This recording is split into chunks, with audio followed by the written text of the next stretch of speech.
Standard 7 subject Hindi lesson number 3 सच्चा हीरा। सच्चा यानी कि जिसमें सच्चाई है वो हीरा जो सबसे अनमोल और कीमती होता है। तो सच्चा हीरा किसे कहते हैं, इसके आधार पर ये हमारा जो लेसन है, ये जो कहानी है वो हम देखेंगे।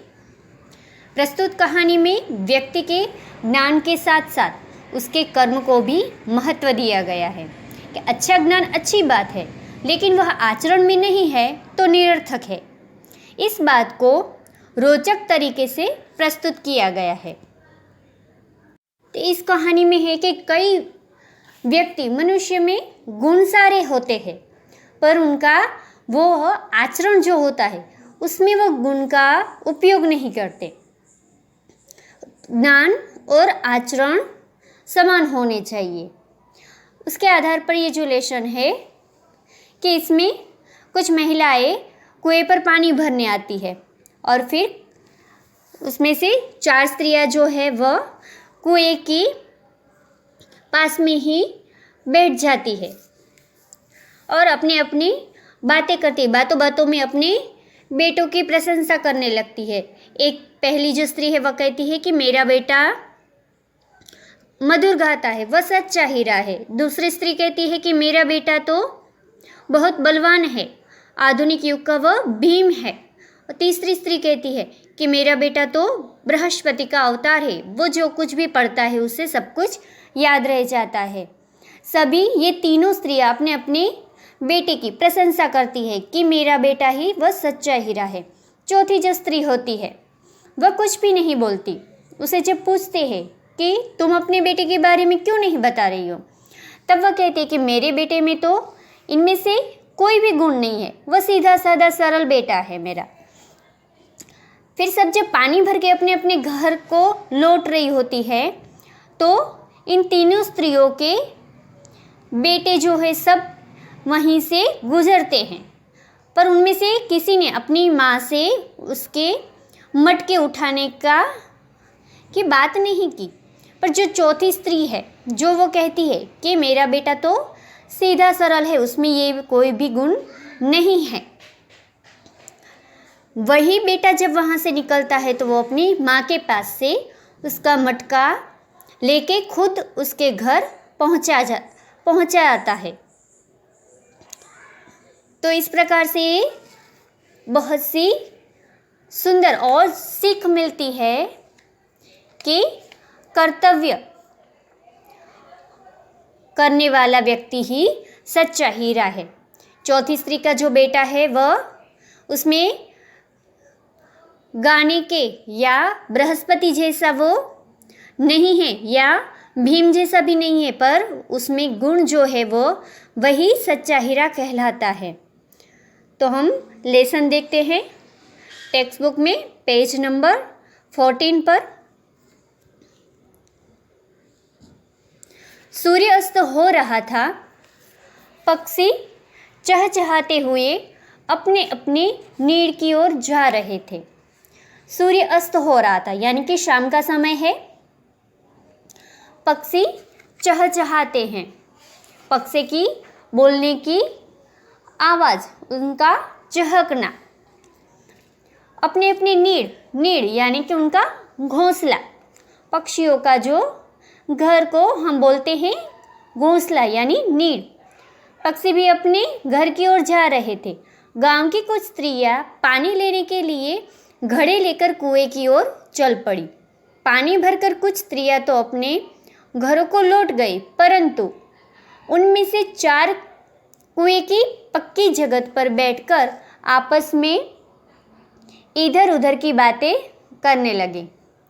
अब कुछ स्त्रियां थी वो घर को लौट गई, पर कुछ कुएं की जगत यानी कि कुएं के पास में बैठने लायक जो जगह रहती है पक्की, उसे जगत कहते हैं। तो उसके पास बैठकर इधर उधर की बातें करने लगी। बातचीत करते करते बात बेटों पर जा पहुंची। उनमें से एक की उम्र सबसे बड़ी लग रही थी। वह कहने लगी, भगवान सबको मेरे बेटे जैसा बेटा दे। मेरा बेटा लाखों में एक है। उसका कंठ बहुत मधुर है। वह बहुत अच्छा गाता है। उसके गीत को सुनकर कोयल और मैना भी चुप हो जाती है। लोग बड़े चाव से उसका गीत सुनते हैं। अब पहली जो स्त्री है वह अपने बेटे की जो प्रशंसा करती है, क्या कहती है प्रशंसा करते हुए? कि मेरा बेटा तो इतना मधुर गाता है कि हम कोयल और मैना के बारे में ये कहते हैं कि उनकी आवाज़ बड़ी ही मधुर होती है। पर ये स्त्री कहती है कि मेरा बेटा जब गाता है तो कोयल और मैना भी चुप हो जाते हैं और लोग बड़े चाव यानी कि प्रबल इच्छा, लगन से उसका गीत सुनते हैं। उसकी बात सुनकर दूसरी स्त्री का मन हुआ कि वह भी अपने बेटे की प्रशंसा करे। उसने पहली से कहा, मेरे बेटे की बराबरी कोई नहीं कर सकता। वह बहुत ही शक्तिशाली और बहादुर है। वह बड़े बड़े बहादुरों को भी पछाड़ देता है। वह आधुनिक युग का भीम है। अब पहले स्त्री ने अपने बेटे की प्रशंसा की तो दूसरी स्त्री भी, उसे भी लगा कि मैं भी अपने बेटे की प्रशंसा क्यों न करूं। उसने भी अपने बेटे की प्रशंसा करते हुए कहा, क्या कहा? कि उसका बेटा शक्तिशाली और बहादुर है। बड़े बड़े बहादुरों को भी वह पछाड़ देता है। और उसे किसकी उपमा दी है? दूसरी स्त्री का बेटा किसके जैसा है? तो आधुनिक युग के भीम के जैसा।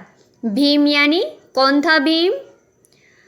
5 जो पांडव थे उनमें से एक पांडव भीम जो शक्तिशाली था, इसीलिए उसे भीम के जैसा कहा है कि उसे कोई हरा नहीं सकता। यह सब सुनकर तीसरी औरत भला कैसे चुप रहती? वह बोल उठी, मेरा बेटा साक्षात बृहस्पति का अवतार है। वह जो कुछ पढ़ता है एकदम याद कर लेता है। ऐसा लगता है मानो उसके कंठ में सरस्वती का निवास हो।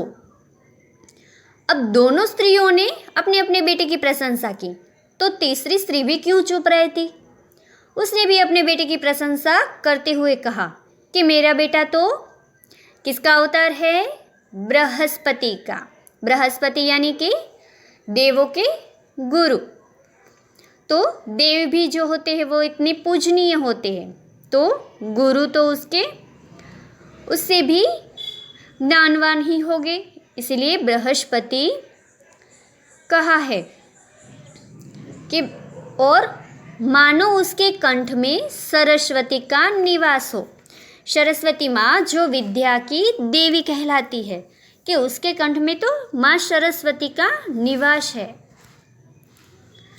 तो आज का लेसन हम यहीं तक देखते हैं, आगे का नेक्स्ट वीडियो में देखेंगे।